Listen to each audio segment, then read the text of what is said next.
सुदर्शन की मशहूर कहानी साइकिल की सवारी से आपका हार्दिक स्वागत करते हैं। भगवान ही जानता है कि जब मैं किसी को साइकिल की सवारी करते या हारमोनियम बजाते देखता हूँ तब मुझे अपने ऊपर पता नहीं कैसे दया आती है। सोचता हूँ भगवान ने ये दोनों विद्याएं खूब बनाई है, एक से समय बचता है, दूसरे से समय कटता है।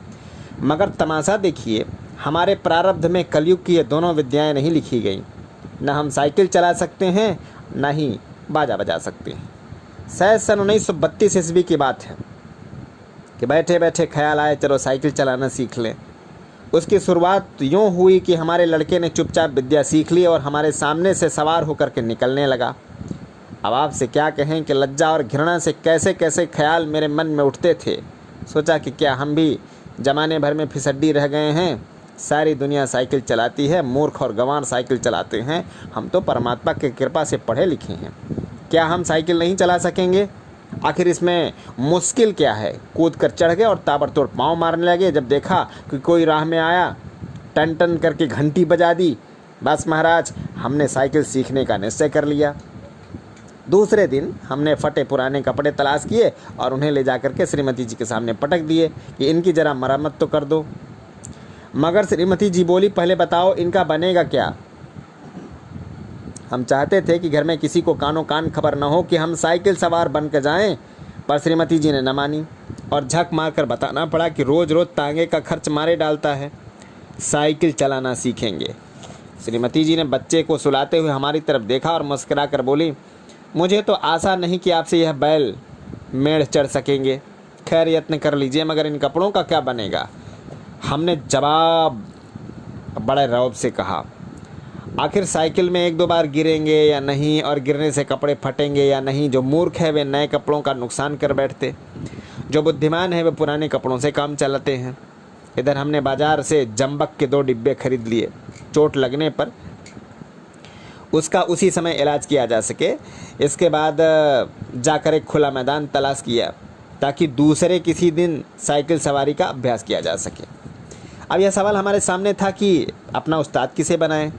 इसी उधेड़बुन में बैठे कि तिवारी लक्ष्मी नारायण आ गए और बोले कि क्यों भाई, हो जाए एक बजी शतरंज की। हमने सिर हिला करके जवाब दिया, नहीं साहब, आज तो जी नहीं चाहता। क्यों? यदि जी न चाहे तो क्या करें?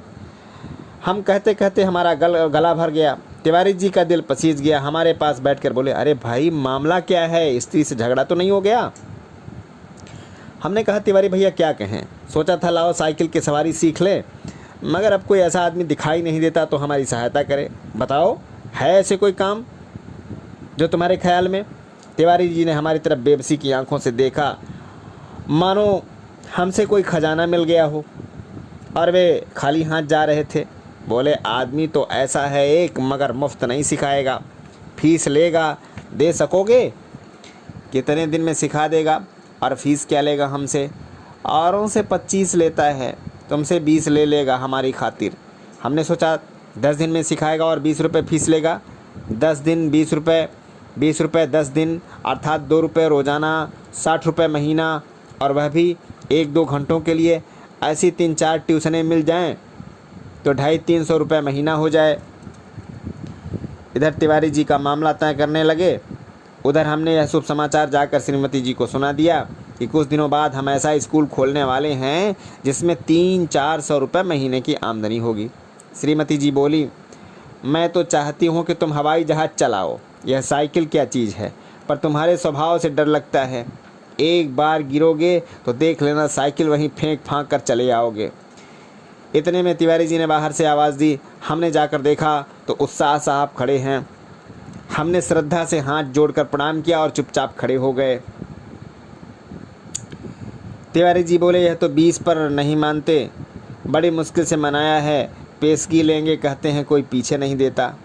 अरे भाई हम देंगे, दुनिया लाख बुरी है, मगर फिर भी भले आदमियों से खाली नहीं है। यह 20 रुपया तो चीज़ ही क्या है। एक बार हमें साइकिल चलाना सिखा दे, फिर देखें हम इनकी क्या क्या सेवा करते हैं। मगर उत्साह साहब नहीं माने, बोले फ़ीस पहले लेंगे, और यदि आपने नहीं सिखाया तो? नहीं सिखाया तो फ़ीस लौटा देंगे, और यदि फ़ीस न लौटाई तो? इस पर तिवारी जी ने कहा, अरे साहब, क्या यह तिवारी मर गया है? शहर में रहना हराम कर दूं, बाज़ार में निकलना बंद कर दूं, फ़ीस लेकर कहाँ भाग जाएगा? और फीस लेकर भाग जाना कोई हंसी खेल नहीं है। जब हमें विश्वास हो गया कि इसमें कोई धोखा नहीं है, तब हमने फीस के रुपए लाकर उस्ताद को भेंट कर दिए और कहा, उस्ताद कल सवेरे ही आना, हम तैयार रहेंगे। हमने इस काम के लिए कपड़े भी बनवा लिए और अगर गिर पड़े तो चोट पर लाने के लिए जंबक भी खरीद लिया है। और हाँ, हमारे पड़ोस में जो मिस्त्री रहता है उससे साइकिल भी मांग ली है। एक बार कहना भूल गए, नंगे पांव भागे और उन्हें बाजार में जा पकड़ा।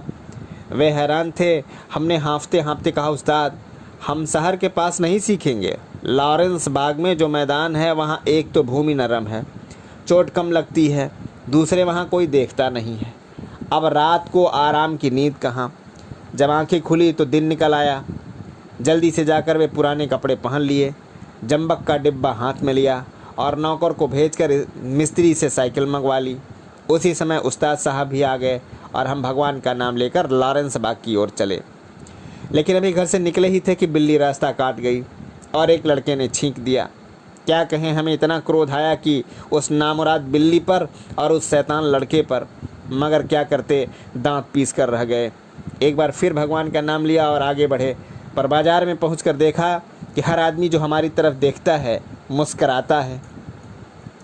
अब हम हैरान थे कि बात क्या है। सासा हमने देखा कि जल्दी और घबराहट में पाजामा और अचकन दोनों उल्टे पहन लिए हैं और लोग इसी पर हंस रहे हैं। सिर मुड़ाते ही ओले पड़े। हमने उस्ताद से माफ़ी मांगी और घर लौट आए। दूसरे दिन फिर निकले। रास्ते में उस्ताद साहब बोले, मैं एक गिलास लस्सी पी लूँ, आप ज़रा साइकिल को थामिए। उस्ताद साहब लस्सी पीने लगे तो हमने साइकिल के पुर्जों की ऊपर से नीचे से परीक्षा शुरू कर दी। फिर कुछ जी में आया तो उसका हैंडल पकड़कर ज़रा चलाने लगे, मगर 2 ही कदम गए होंगे कि ऐसा मालूम हुआ कि जैसे साइकिल हमारे सीने पर चढ़ी आती है। दूसरे क्षण साइकिल पूरे ज़ोर से हमारे पांव पर गिर गई और हमारी राम दुहाई बाजार के एक सिरे से दूसरे सिरे तक गूंजने लगी। उस्ताद लस्सी छोड़कर दौड़े आए और दयावान लोग जमा हो गए। सबने मिल मिलाकर हमारा पांव साइकिल से निकाला। चोट तो नहीं आई, ज़रा 2-4 कदम चलिए नहीं तो लहू जम जाएगा। इस तरह दूसरे दिन हम और हमारी साइकिल दोनों अपने घर से थोड़ी दूर पर से ही जख्मी हो गए और हम लंगड़ाते घर लौट आए और साइकिल ठीक होने के लिए मिस्त्री की दुकान पर भेज दी गई। मगर हमारे वीर हृदय का साहस और धीरज देखिए। अब भी मैदान में डटे रहे। कई बार गिरे, कई बार शहीद हुए, घुटने तोड़वाए, कपड़े फड़वाए, पर क्या मजाल जो जी छूटता। 8-9 दिन में साइकिल चलाना सीख गए थे, लेकिन अभी उस पर चढ़ना नहीं आता था। कोई परोपकारी पुरुष सहारा देकर चढ़ा देता तो फिर लिए जाते थे। हमारे आनंद की कोई सीमा न थी। सोचते थे मार लिया मैदान हमने, 2-4 दिन में पूरे मास्टर बन जाएंगे, इसके बाद प्रोफेसर, फिर ट्रेनिंग कॉलेज और 300-400 रुपये मासिक तिवारी जी देखेंगे और रिश्ता से जलेंगे। उस दिन उत्साह ने हमारे साइकिल पर हमको चढ़ा दिया और सड़क पर छोड़ दिया कि ले जाओ, अब तुम सीख गए हो। अब हम साइकिल चला रहे हैं और दिल में फूले न समाते थे। मगर हाल यह था कि कोई आदमी 200 गज के फासले पर होता तो हम गला फाड़ फाड़ कर चिल्लाना शुरू कर देते, साहब जरा बाईं तरफ हट जाइए। दूर फासले पर कोई गाड़ी दिखाई देती तो हमारे प्राण सूख जाते। उस समय हमारे मन की जो दशा होती उसे परमेश्वर ही जानता है। जब गाड़ी निकल जाती तब कहीं जाकर हमारी जान में जान आती। सहसा सामने तिवारी जी आते हुए दिखाई दिए। हमने उन्हें दूर से ही अल्टीमेटम दे दिया कि तिवारी जी बाईं तरफ हो जाओ वरना साइकिल तुम्हारे ऊपर ही चढ़ा देंगे। तिवारी जी ने अपनी छोटी छोटी आंखों से हमारी तरफ देखा और मुस्करा कर कहा, जरा एक बात तो सुनते जाओ। हमने एक बार हैंडल की तरफ, दूसरी बार तिवारी जी की तरफ देखकर जवाब दिया, इस समय बात कैसे सुन सकते हैं, देखते नहीं हो साइकिल पर सवार हैं। तिवारी जी बोले, तो क्या जो साइकिल चलाते हैं वे किसी बात को सुनते नहीं हैं? बड़ी ज़रूरी बात है, ज़रा उतर जाओ। हमने लड़खड़ाती हुई साइकिल को संभालते हुए जवाब दिया, उतर जाएं तो फिर चढ़ाएगा कौन? अभी चलाना सीखा है, चढ़ना नहीं सीखा। तिवारी जी चिल्लाते ही रह गए। हम आगे निकल गए।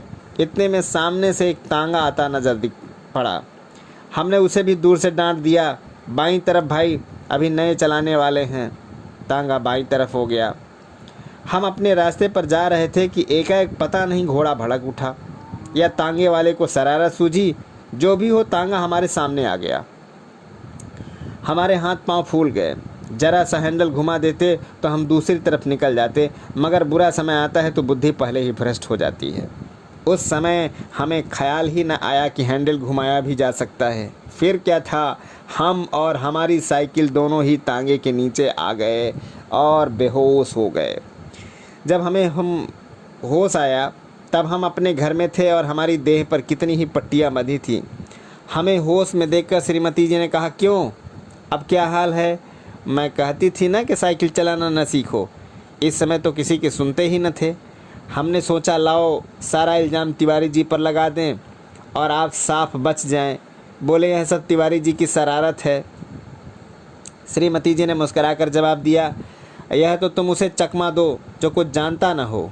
उस तांगे पर मैं ही बच्चों को लेकर घूमने निकली थी कि चलो सैर भी कराएंगे और तुम्हें साइकिल चलाते भी दिखाएंगे। हमने निरुत्तर होकर आंखें बंद कर ली।